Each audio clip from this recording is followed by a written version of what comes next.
maybe third time's the charm. Why are introductions always the hardest part of a video to film for me? I have no idea. Anyway, my name is Jacqueline Salem. I am a graphic designer living in Brooklyn, New York City. I've been here for about 3 years now. I'm from Nashville, Tennessee, and basically after I graduated from college, I applied exclusively for jobs in New York, and the first time I ever came here was literally when I stepped off the plane with 2 suitcases when I moved here.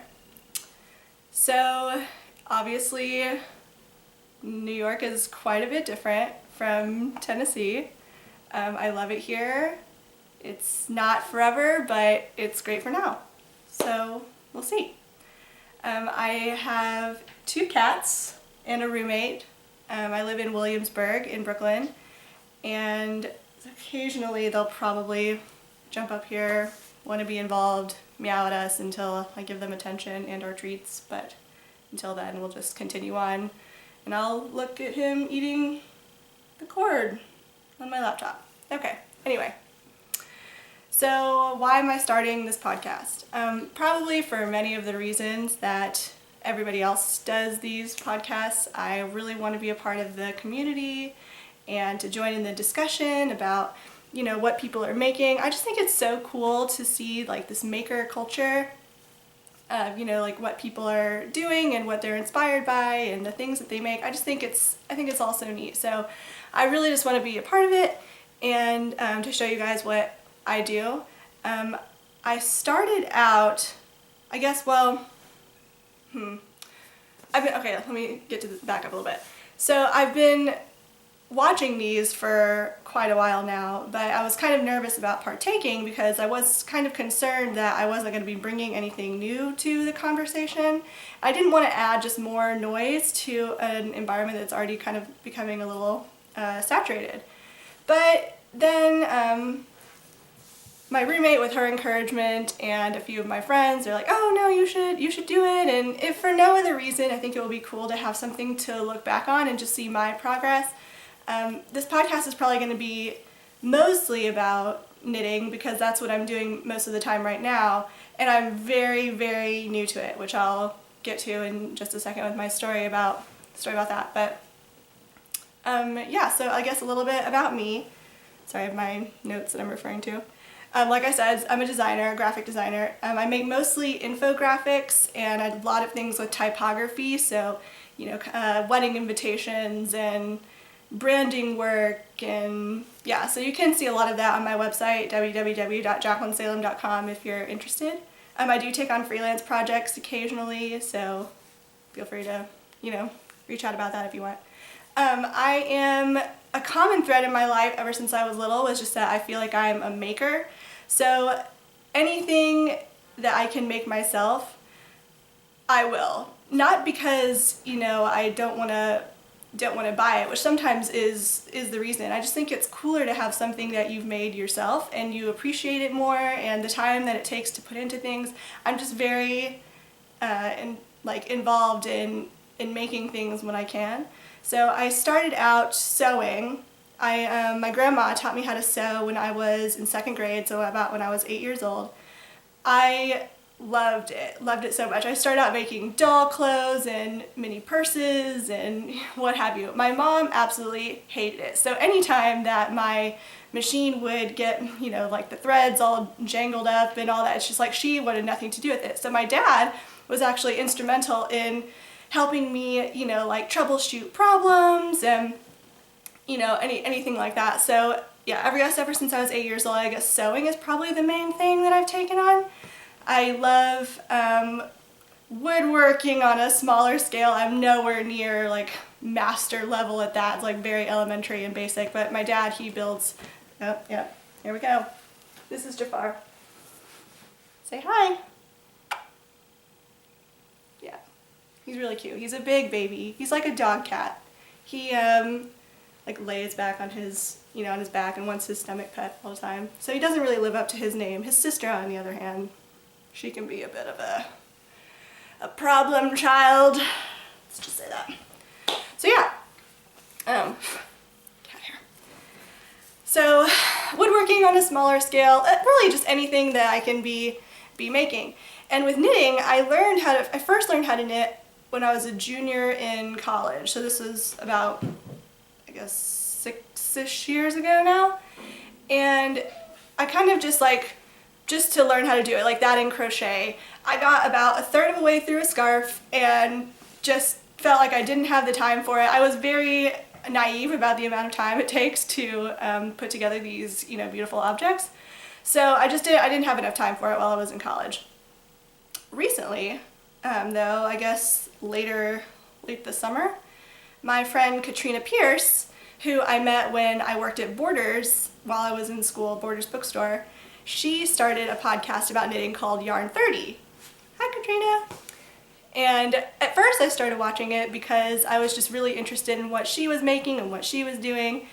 And then I knew that she was working on getting together some stuff to open up an Etsy shop, and a Christmas market in Knoxville, Tennessee has a farmer's market in Market Square in their downtown area. So I know that that could be an avenue for her to sell her things and what have you.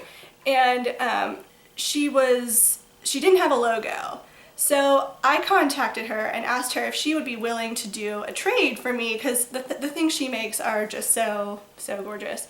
So I asked if she would make me a cowl, basically the same one that she made for another one of our friends, and in return I would do some design work for her. So we'd work out like a skills trade.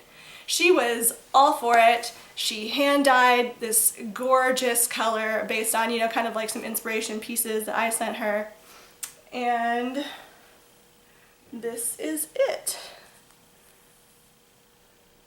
Don't know if it's focusing. Yeah.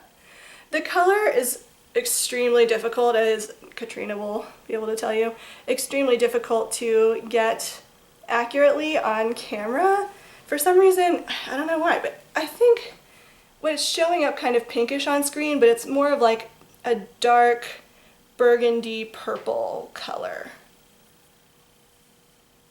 When I photographed this on Instagram to show it off, the designer, photographer in me was determined to get the best shot, and so I accidentally photographed it inside out.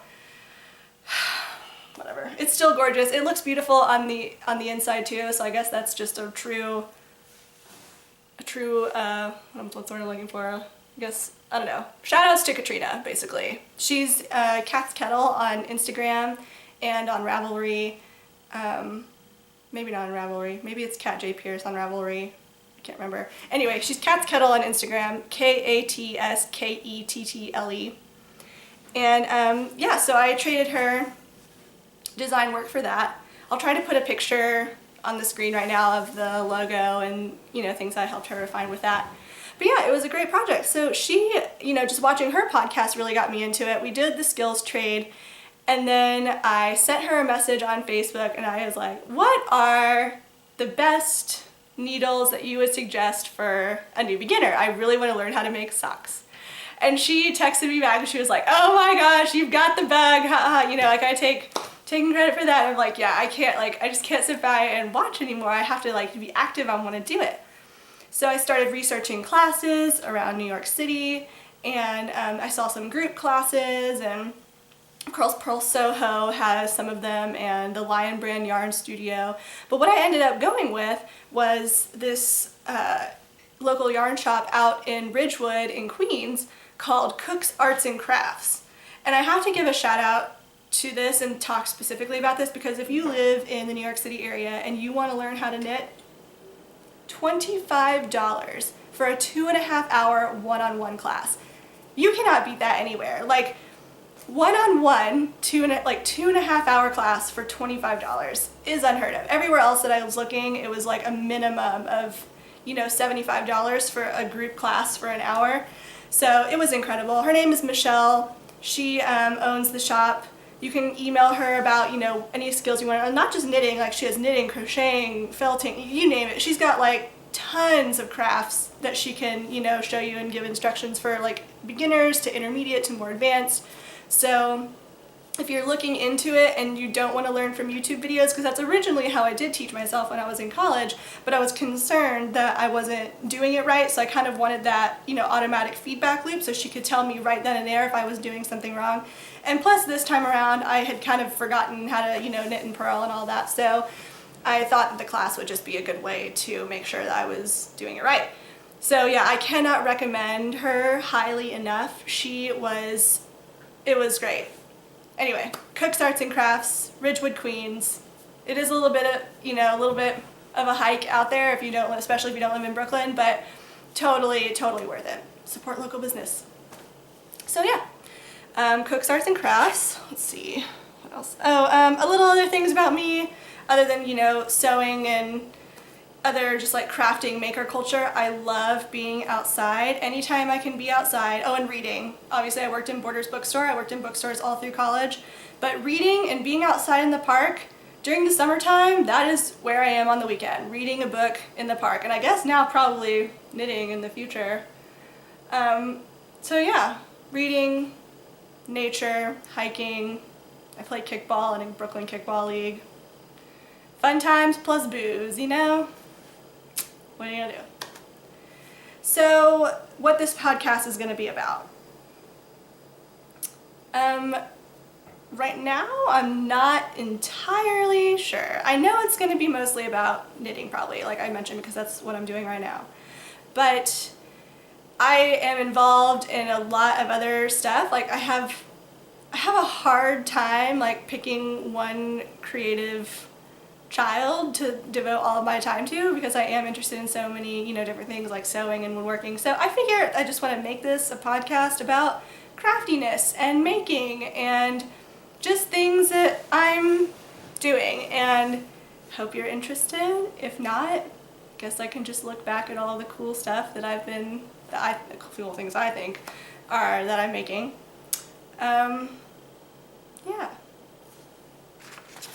Alright. Switch this over here. I guess I will start with some recently finished objects.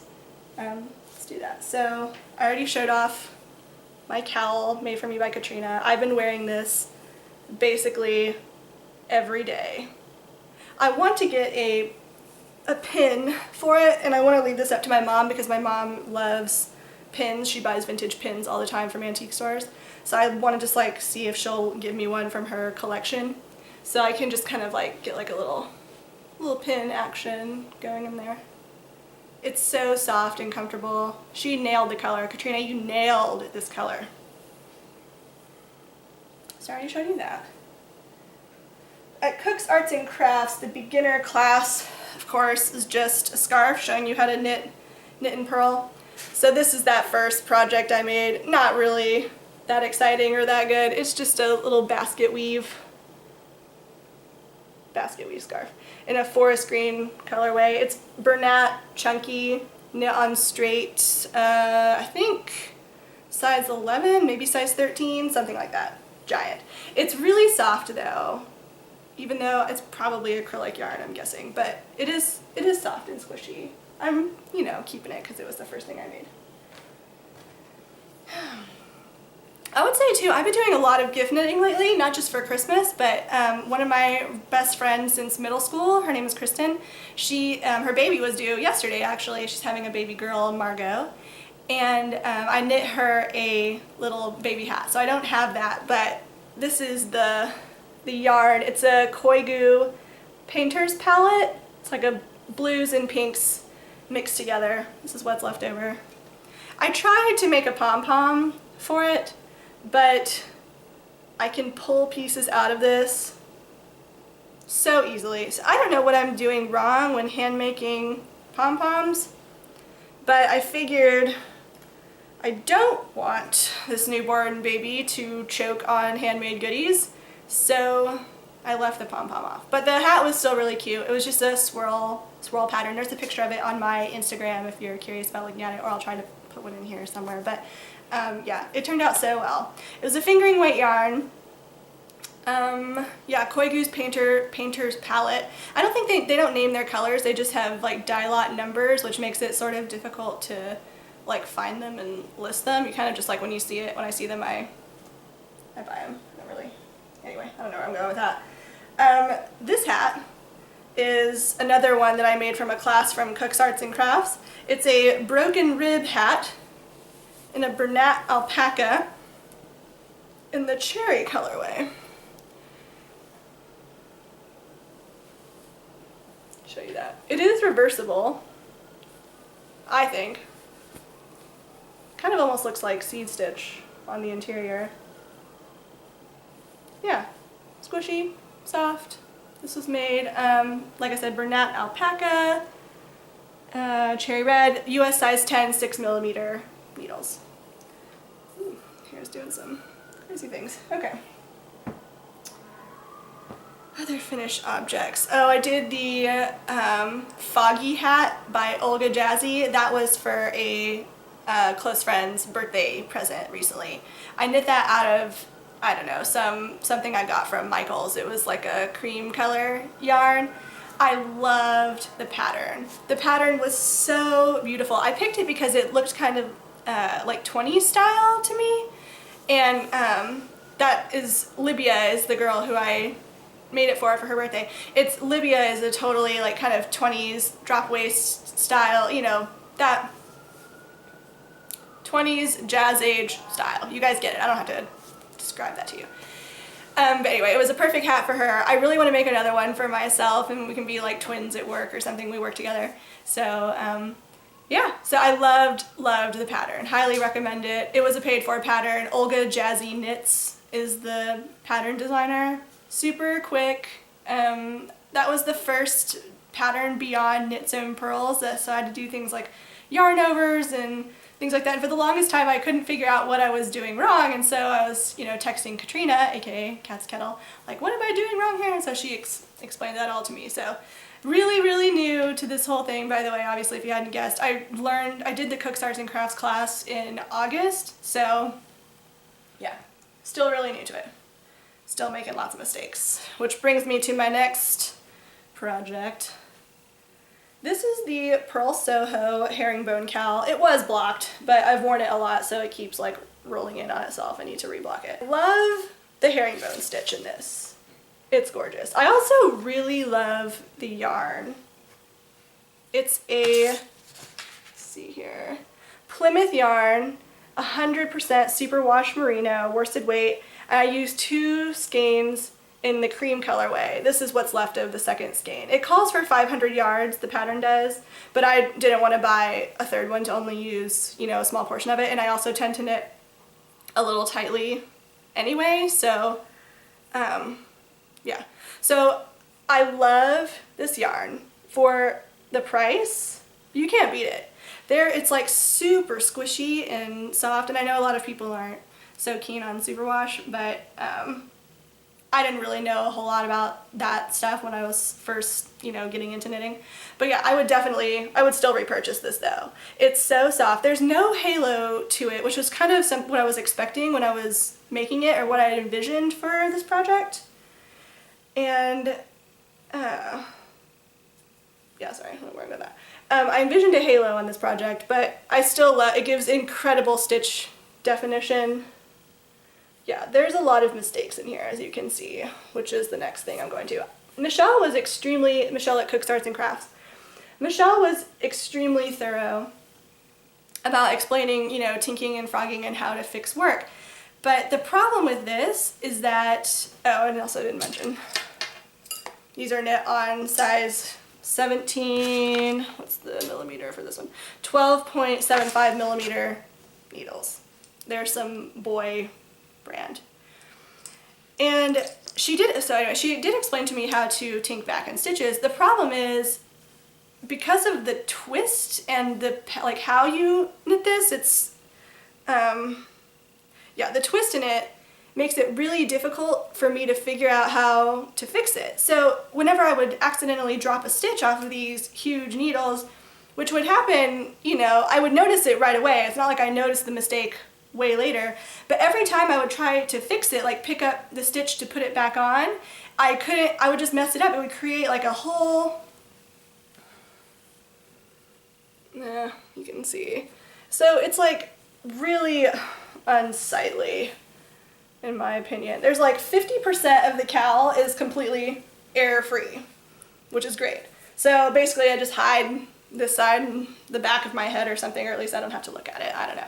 So I really love the pattern, but I couldn't figure out how to fix it whenever I did anything wrong. So it really forced me to slow down on it. I only work on knitting in the evenings when I come home from work. So a lot of times I'm just like really tired from work, or, you know, New York is exhausting in and of itself. So I couldn't work on this project if I was really sleepy or tired, because I would, you know, be more prone to mistakes. So I could only work on it when I was like super alert, which is why the second half turned out, you know, practically perfect. It's just the first part of it was not good. Not good. Something else I really didn't like, it said the instructions for the pattern were to bind off in pattern, and it is compared to the long tail cast on method, which is what I typically use for most projects. I think it's what it may have called for anyway. But the cast off is like there's no give on this. So I think I really need to learn, I think it's called Jenny's Super Stretchy Bind Off, to see if maybe that will be better for future projects, because this is like super, super tight. Next finished object, I am super proud of this one. My mom, I guess I'll tell you a little bit about it first. My mom requested a scarf for Christmas this year, but she wants one that's kind of lightweight, that she can continue wearing throughout the day and not just while she's outside. So I thought this Bonbon Shawlette by Fluffy Fibres would be just the ticket. I was searching for, you know, like late into the night when I couldn't sleep, I'm just like, oh, let's look on patterns on Ravelry, as you know you do, I'm sure. So I finally came across this one, and you know, it's just like there's some patterns that are like, yeah, I could do that one, or you know, like this one would be all right. But then you find the one, and then you just hone in, and before you know it, you've like cast it on. That was the Bonbon Shawlette for me. I saw it and I was like, my mom will love this. It is perfect. It's knit in Malabrigo sock in the Pocion, P-O-C-I-O-N, Pocion colorway. My mom specifically requested something gray with other colors mixed in. So I'm not sure if this color is going to be exactly what she's looking for, but she's not too picky about it. She wears a lot of reds and blues, so this is what this one kind of has in it. It starts off with a garter section, but my favorite part of the pattern is this honeycomb slip stitch, which is in the second part of it, and oh, I just love it. I'm not sure if that's coming across, but I love the textures of it. Love it. It was made to be a one skein project, so you could finish it all within one skein, and because I knit a little bit tighter, I ended up having a lot left over. I sort of wish now, little hairs, I sort of wish now that I had kept knitting on the garter edge, because I have so much left over and I'm not sure what else I'm going to do with that. I guess I'll maybe start a sock yarn blanket. I never thought I'd be the person to start a sock yarn blanket, but yeah, I don't know. Minis to trade, we'll see. But this pattern was specifically designed to show off variegated yarns, and I hardly ever buy them because I don't like the way that pooling looks at all. I also tend to stick, just as personal preference about me, I like neutral colors and really dark colors the best. But I mean, this wasn't for me anyway, this is for my mom. But anyway, hardly ever buy variegated yarn. So it was really cool to use a variegated yarn in this because it just shows it off so well. So yeah, I had kind of a rocky start with this one. It has a yarn over in the center portion, so I used a stitch marker to mark that center part. And I guess, I don't know what it is, maybe I just wasn't paying close enough attention, but the yarn over and the stitch marker kept moving around while I was trying to knit it. So finally, after like 3 different tries, I sat in silence, turned off Netflix and no music, and just knit the beginning section so that I could get, through it fine. And after that, it was totally smooth sailing. I discovered my new favorite needles, which I don't think I have with me here, but my new favorite needles. I mostly use Hayahayas before this, but Addy Turbo Lace. Those are awesome. I love them. So I think now, from now on, whenever I buy, I'm just like acquiring them as I need them for projects. I did buy the set of boy interchangeables, but the cords were so stiff, it was just like making it impossible to do anything. So I returned it and have been just, you know, getting them on an as needed basis. So the Addy Turbo Lace needles, love them. So my new favorite needles. So favorite needles, this project. One more time, show off that gorgeous stitch. Love it. Isabel, I could not be happier. Isabel from Fluffy Fibres was the designer of this pattern, and I loved it. She's gonna love it too. I cannot wait to see her face when she opens it. So yeah, that was Malabrigo stock, Pocion colorway, US 7 4.5 millimeter needles. I think that is it for finished objects. Now we'll move into works in progress. So the first one, I cast this on a while ago. This is kind of just like my special project. There's not a whole lot to see on it right now. I made this little progress keeper out of a stitch marker slash flamingo. Anyway, it's called the Syrma Shawl by, I'm going to put this name on the bottom because I'm so sorry. It's a French pattern by Cailliau Berangere. I'm sorry, again. It's gorgeous. It is made out of, I'm making it out of Voolenvine's Gashlycrumb colorway on her wolke base. And I swatched in 3 different colors before selecting this one. I didn't think it was going to be the one that I chose because I had a brighter color in mind, like a deep red instead in mind for this. But once I swatched in Gashlycrumb, the yarn had spoken. I love chartreuse, even though I never use it in anything. Chartreuse is my favorite color. And as a designer, I probably shouldn't have favorite colors, but I don't really use it that often anyway. Anyway, so, oh, the reason why I'm saying you shouldn't have a favorite color as a designer is like the same as why you shouldn't have a favorite font. It means that you will probably overuse it in situations where you shouldn't be using it. Anyway, I digress. A little design lesson. But I love these little bits of chartreuse and navy blue. It's just like a little fun surprise every time you get to it in the pattern. And you can't see a lot of it on here, so I'll put in a picture for you right now. But it's a stockinette stitch that flows into what she describes as a raining stars pattern. I searched forever before I decided on this one, and I love it so much. I cannot wait to see how it turns out. I'm knitting it on US 5 3.75 millimeter Hayahayas. The pattern does call for a size 4, but because I do knit pretty tightly, I usually, well, I wouldn't say usually, a lot of the time I'll swatch, but I have to go up a needle size to account for that.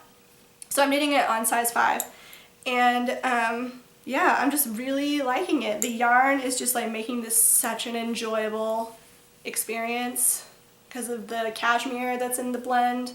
It's superwash merino, cashmere, and nylon, and yeah, it's just, it's lovely. I love it.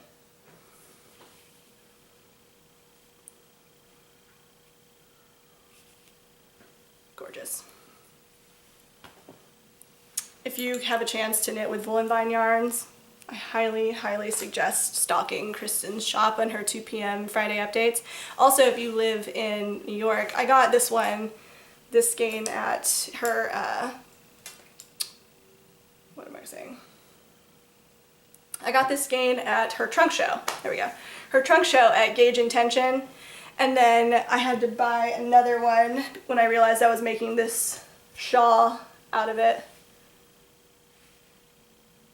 Anyway, if you live in Brooklyn or in New York City, she's having I'm trying. Okay, getting stuck here. And she's having another one in December, I believe, she announced on her latest podcast, so I'm definitely going to go to that. I'll probably sit and knit with you for a little while, Kristen, give you some company. Jenny, you should join us. Speaking of which, Jenny mentioned on her latest podcast, Jenny from Tiny Paper Foxes, that is, mentioned on her latest podcast that, you know, she likes watching these podcasts because it almost feels like a knitting group, and I couldn't agree more. That's kind of how I feel when I watch them as well. So I would love the idea of getting together. I've already suggested this on her Instagram, but getting together with, you know, Kristen and her and like just, I don't know, starting a little knitting group, Brooklyn knitting group, wine and knitting. So if you guys are interested, let me know, because I am. All right, what's next? More Christmas presents. My sister, she doesn't hesitate about telling me things that she wants me to make for her. Not just about knitting, but sewing and the like. I've also made her pillows and curtains and what have you. So she wants a gray scarf. And I saw the Guernsey wrap on the New England Knitting Instagram account. And I thought it would be perfect for her. So it's the Guernsey wrap by Jared Flood, Brooklyn tweed pattern.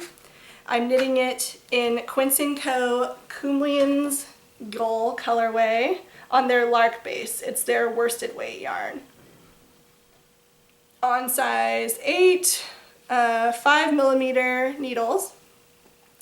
I bought 4 skeins. I've already used one and I'm on the second one right now. I bought 4 skeins of someone's stash on Ravelry, and I'm after knitting this first portion here and kind of doing the math to see where I am. There are supposed to be 4 repeats of the pattern across, but I'm cutting it down because she wants it to be a scarf and this is a wrap, so I figured it wouldn't need to be as wide as that. But I bought 4 skeins, and after doing the math, it's not going to be enough, so I'm going to have to order at least 1 more, maybe 2, to finish the project. But this yarn is so bouncy. It is soft. It's 100% American wool. It is soft, but the word bouncy and squishy really applies to this yarn, I think, because it's almost like air. Like when you squeeze it, it expels the air, and then when you let go, it like inhales the air again. I don't know. It's kind of hard to describe, but I really, really love it. If you live in New York City, you can buy Quinte Co at Argyle Yarn Shop in South Brooklyn. So, or of course, you know, online. But yeah, like I said, I got this from someone's stash. Hopefully I can find it at Argyle. If not, I'll just buy another couple skeins online.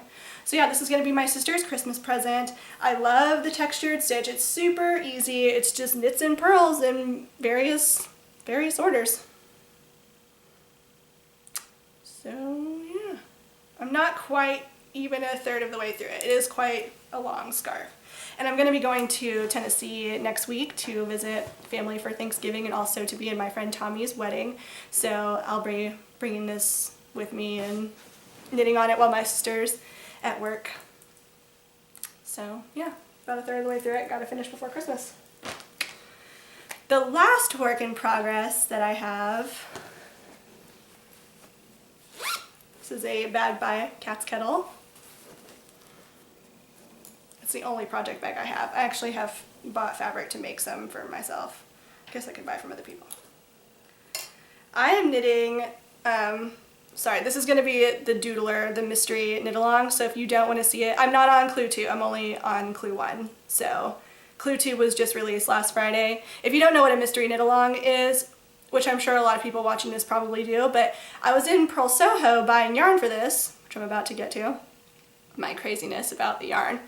I was in Pearl Soho, and every time I mentioned it, they didn't know what the mystery knit along was, which I was kind of surprised because I figured that everybody, you know, knew about the Stephen West mystery knit alongs, especially if you work in Pearl Soho, which is quite a famous yarn store in New York City. Anyway, I've explained it several times, but if you don't know what a mystery knit along is, the Stephen West knits, he releases a mystery knit along, I think it's once a year, maybe twice, I don't know if he does one in the spring or not, but his mystery knit along for this fall, he releases the pattern in portions. So every week for 4 weeks for this pattern, he releases a portion of the pattern, so you don't know what you're going to be making. You know it's a shawl, but you don't know what it's going to look like until you knit it. So it's really fun to see like the colors coming together and how the pattern is working up. Super, super fun. So if you don't want to see it, look away. This is mine so far. I'm on wedge 10, I think. So let me tell you a little story about how crazy I am. So I was thinking about knitting this before the whole thing, before it started, before Clue 1 was started. I was thinking about doing it. And then I kind of just like decided like, I don't know what it looks like. Maybe I'll just wait and knit Exploration Station, another one of Stephen West's patterns instead, because I really love that pattern. So I'd kind of forgotten about it until I asked Katrina, or a few weeks before, if she was going to do it, Katrina from Cat's Kettle. And at the time she didn't think she was going to. And then I got a text the day before, or the day of, I guess, that it was supposed to be released for the doodler. And she was like, okay, let's do it. And she convinced me, and so I did. I was like, okay, we're gonna make it really fun. We're gonna knit this completely from stash. She told me about this right before, side note, right before I went on a date. And I was watching The Martian, which is really good, by the way. I highly recommend that movie. But the entire time, I just kept thinking about the yarns I have in my stash and what I could knit with it. It was just like, okay, focus, Martian, Martian. Oh wait, what color should I use for my doodler? Like, it was crazy. I just could not stop thinking about it. Basically, this sounds so terrible, but I almost couldn't wait for the date to be over so I could go home and look through the stash to see what yarns I could make for this. That is really lame. I'm sure some of you can probably relate though, right? Okay. Anyway, so I had selected, I have this red Madeline Tosh, Tosh Merino Light in the Tarte colorway. And I have this Patton's Croix FX Clover. I have 2 skeins of this, so I could make up for the amount you need. And I was like, oh, those will go really well together. I feel like every time I look at how these look when it's knit up, it reminds me of like Van Gogh paintings, like the colors that he uses in his paintings. So I was like, oh, that'll be cool. Let's call it my Van Gogh Doodler.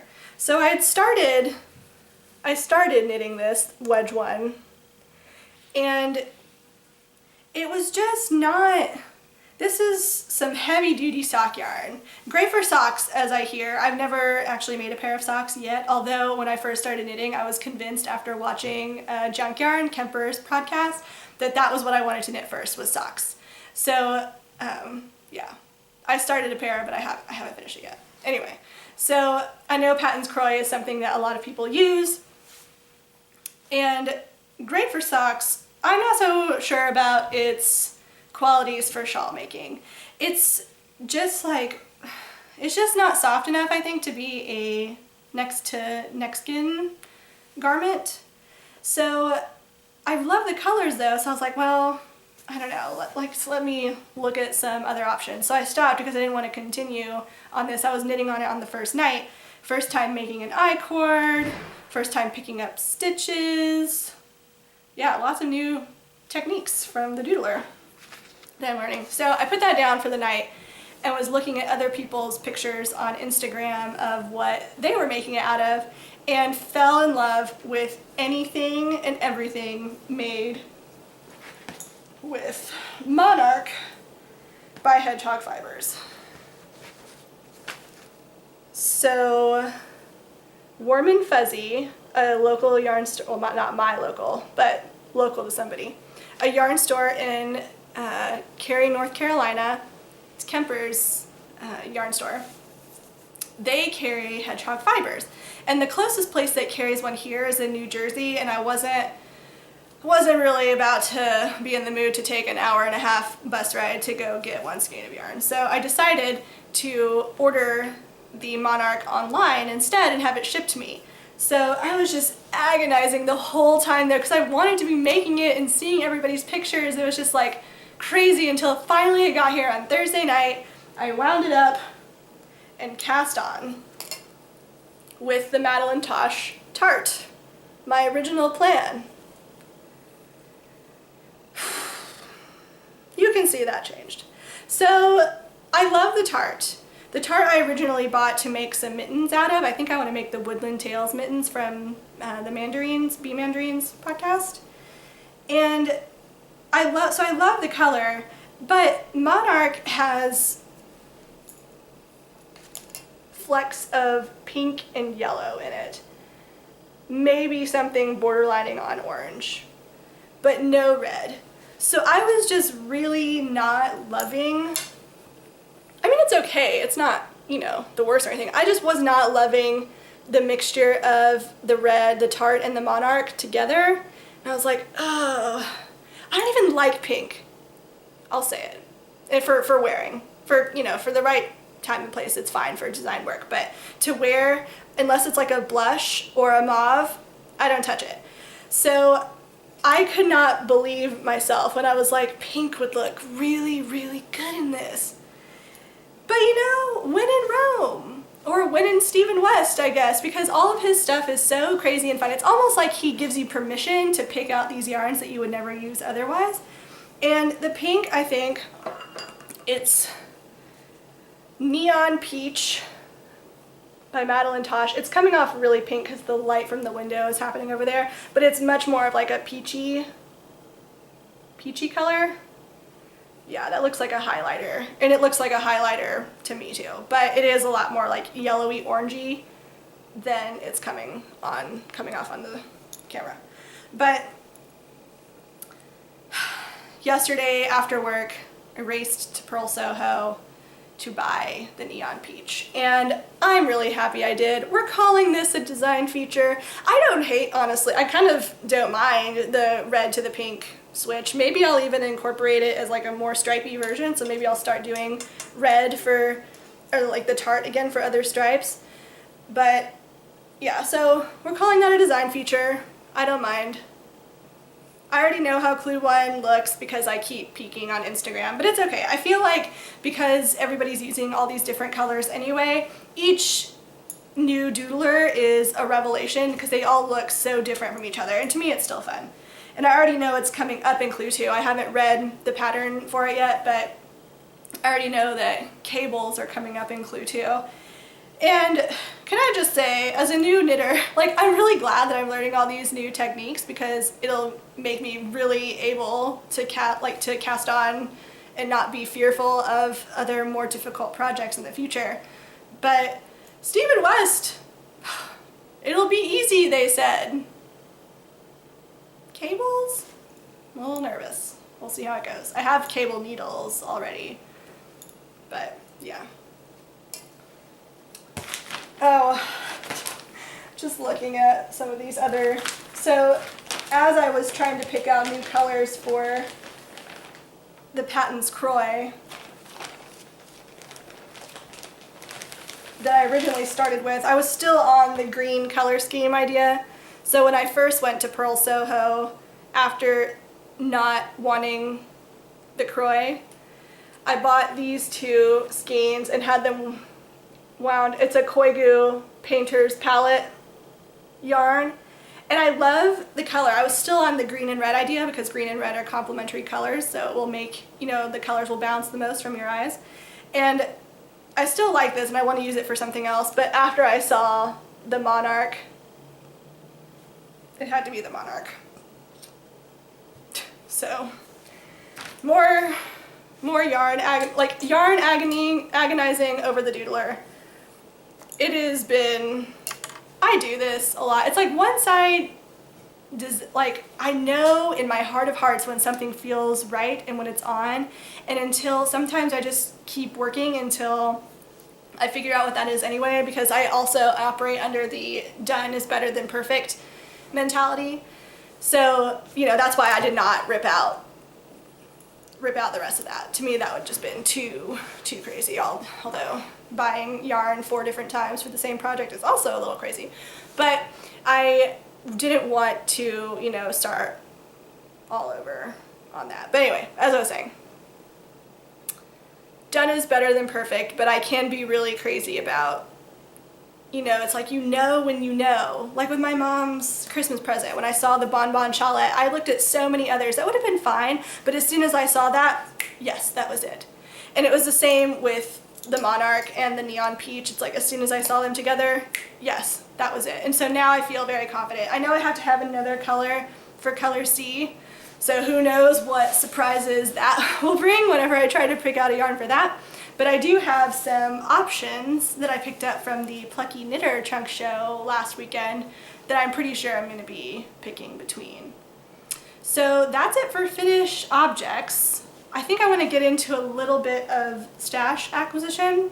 I have not bought this much yarn in a long time that I have, like, including all the stuff for my current projects. My stash I keep very small. When I first started, I was, acquiring kind of like crazy, but, well, crazy is for me. But I was acquiring a lot, and it was starting to feel a little overwhelming, so I decided that I was only going to buy yarn when I had a specific project in mind.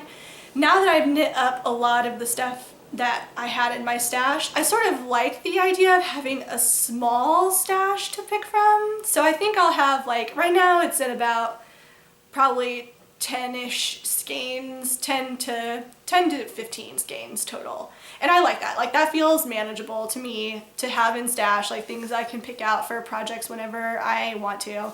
But I'm never going to be, well, I guess I should never say never. I also thought I would never be the kind of person to knit shawls, and now it's like the only thing I want to knit. I was convinced that socks were the way for me, and now I just want to make shawls all day long. So never say never, but for now, I'm pretty sure that I just don't want to have that much in stash. I just, like, New York apartments are tiny, so there's just not room for me to have that much stuff, and plus your tastes change. So things that I bought before, like even a few months ago, I'm still, like, not sure what they want to be yet. So we'll see. But anyway, now I want to have a lot of stash. That being said, I have bought a lot of stuff in the past few weeks because, Christmas presents. So again, I'll show you that. I did acquire the Kumlian's Goal Quinte Co. Alright. These are some more Koigu Painter's Palette. Again, I don't know what the colorway is called because they don't name them. It is a fingering weight yarn. It says P317S323. Really creative names, guys. Maybe we can come up with something better. But yeah, it kind of is like newsprinty. It's white with flecks of black and navy. 2 skeins of that. It'll be 100 grams total because they're 50 grams in each. And then I just showed you the other Koigu I got. I really like Koigu. I knit with it for my friend Kristen's baby hat, and it's just like it's high twist, doesn't split easily, or at all, if I can remember from the hat. I really liked it. And then Kristen's Gashlycrumb, which I showed you earlier. And then these 2 babies from Plucky Knitter. So last weekend I met up with Jenny from Tiny Paper Foxes, Kristen from the YarnGasm podcast, Mina from the Knitting Expat podcast, she was in town, and Carlin from the Carl Energy, Knitting with Carl Energy, Tanya. I've never watched her podcast before, so I need to check that out. And then another girl named Denise, who I think watches Kristen's podcast. So we were all going to meet at Gauge Intention at 11 when they opened for the Plucky Knitter Trunk Show. I was not expecting, because I'd been to 3 other trunk shows there before, the Hazelnut ones, a Voolenvine one, and Yak yarn, by the way. I really want to try that. It's super, super, like, luxurious when it's knit up. It wouldn't be good for, like, a sweater because it doesn't have, or at least the ones that I saw from the samples, because it's incredibly drapey. So we met up at, again, like I say, meeting up at Gauge Intention at 11, and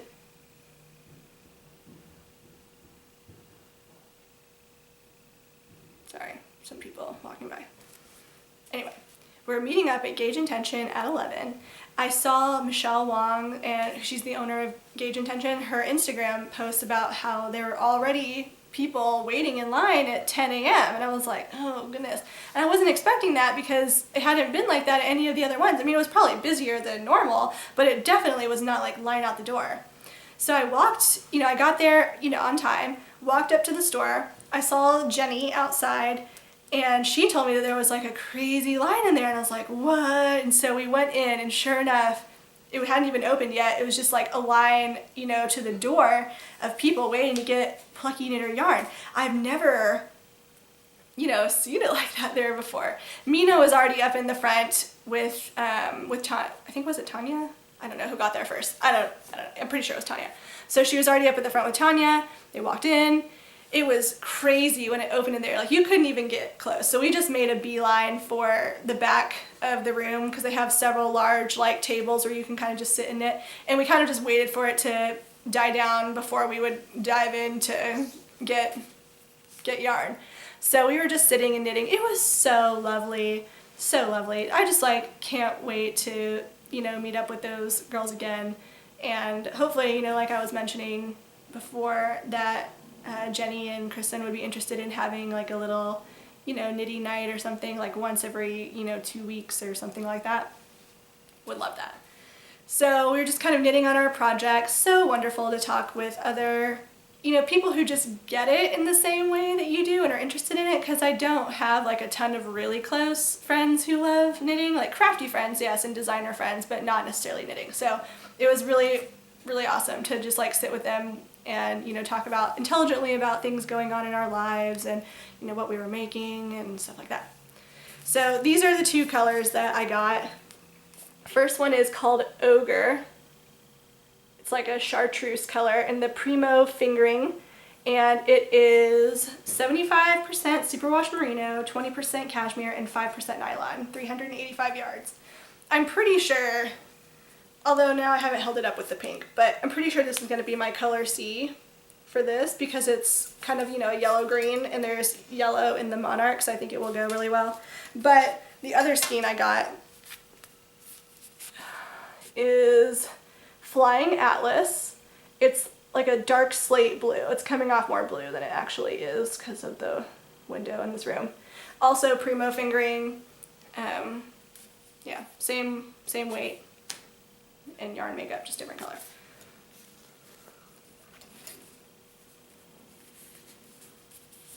I'm not doing a very good job of this. Which one?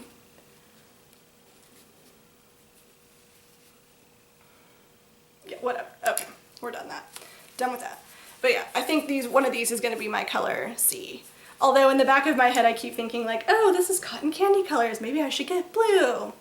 And knowing how crazy I've been with these other things, I probably will do something just as crazy with this yarn. So, yeah. Other purchases that are not yarn but related to knitting. That same day after we left Gauge and Tension, we went to Argyle Yarn Shop in South Brooklyn, close to Park Slope. And I got this Pom-Pom Maker because, as we saw from how poorly made that other one went, this one looks awesome. So I can't wait to use this for some pom-poms.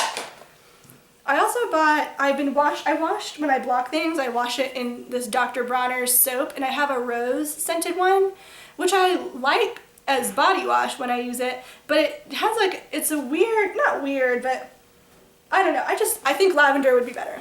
So I got this Dr. Bronner soap. I read reviews online for people who have used it, and they say it's fine. It's not a wool soap, so it does, people's complaint is that it can strip some fibers from it's just like strips its wooliness or something. I don't know. I can't remember exactly, but it's a divided crowd on the Dr. Bronner soap. But it is a 18-in-1 hemp lavender pure Castile soap.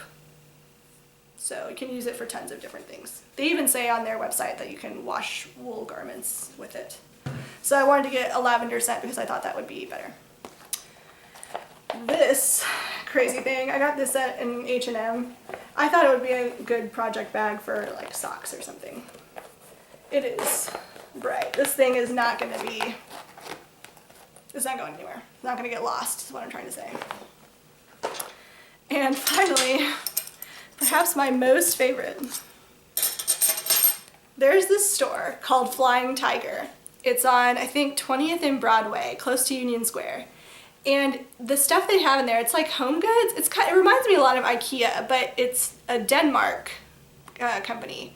And the design, they have like home goods and candles and art supplies, all this stuff. And I saw this little banana pouch and I thought it would be great for holding needles or DPNs or something.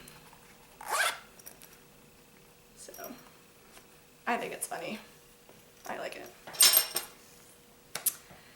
I think that is everything for this first episode. I'm not sure how long, or not how long, I'm not sure how often I want to do these. I'm not a super fast knitter, especially because I'm new and, you know, I just don't have a ton of time to it, although it's taking up a lot of my time because I want it to take up a lot of my time. I don't know how often I'll do these. To me, bi-weekly is probably something that feels what I'll move it into, just because I don't want to sit here and be like, oh, more progress, oh hey, more progress. So I just want to have like more things to show you, and I have a lot right now, obviously, because this is my first episode, but bi-weekly is probably what it will turn into. We'll see how it goes. And I'm not exactly sure like what will be included in the future. Like I said, I am a graphic designer, so I really like the idea of incorporating that somehow in it, like things that I know that I could teach you guys, or I don't know. So we'll see how it goes. But yeah, I hope this was interesting. It'll be cool for me to look back and see how nerdy and bad I am at this in a year. And yeah, thank you so much for watching, and I hope you have a really great weekend. Bye!